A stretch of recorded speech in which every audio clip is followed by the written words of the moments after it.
Welcome to I news. Social మీడియాలో ఒక్క dialogue తో ఓవర్ నైట్ స్టార్ గా మారిన కుర్చీ తాత ఇక లేరు.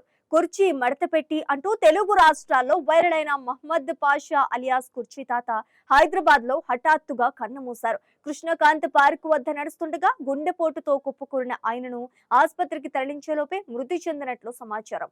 ఈ వార్తతో సోషల్ మీడియా యూజర్లు, సినీ అభిమానులు తీవ్ర దిగ్భ్రాంతికి గురయ్యారు.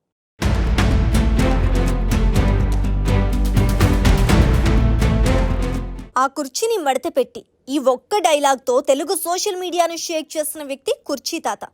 అసలు పేరు మహమ్మద్ పాషా. హైదరాబాద్ వీధుల్లో సాధారణ జీవితం గడిపిన ఆయన ఒక్క ఇంటర్వ్యూతోనే ఇంటర్నెట్ సెన్సేషన్ గా మారిపోయారు. ఆయన మాట్లాడే తీరు, బాడీ లాంగ్వేజ్, ప్రత్యేకమైన స్టైల్ నెటిజన్లను విపరీతంగా ఆకట్టుకున్నాయి. అయితే బుధవారం ఉదయం హైదరాబాద్ లోని కృష్ణకాంత్ పార్క్ వద్ద నడుస్తున్న సమయంలో కుర్చీ తాత ఒక్కసారిగా కుప్పకూలిపోయారు. స్థానికులు గుర్తించి సహాయం చేసేలోపై ఆయన ప్రాణాలు కోల్పోయినట్లు సమాచారం. కొన్ని కథనాల ప్రకారం గుండెపోటు కారణమని చెప్తుండగా మరికొన్ని నివేదికలు తీవ్ర ఎండలు, వడదెబ్బ కారణమై ఉండవచ్చని పేర్కొన్నాయి.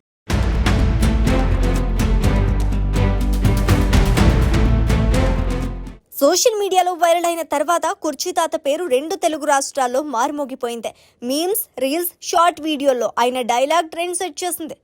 ఆ క్రేజ్ అంతలా పెరగటంతో సూపర్ స్టార్ మహేష్ బాబు నటించిన గుంటూరు కారం సినిమాలో కూడా కుర్చీ మడతపెట్టి డైలాగ్ ను ప్రత్యేక సాంగ్ గా ఉపయోగించారు. ఆ పాటతో కుర్చీ తాతకు మరింత గుర్తింపు వచ్చింది. సినిమాలో కనిపించిన తర్వాత కూడా పాషా పలు యూట్యూబ్ ఛానళ్లకు ఇంటర్వ్యూలు ఇచ్చారు. అయితే కాలక్రమేణా మళ్ళీ సాధారణ జీవితానికే పరిమితమయ్యారు.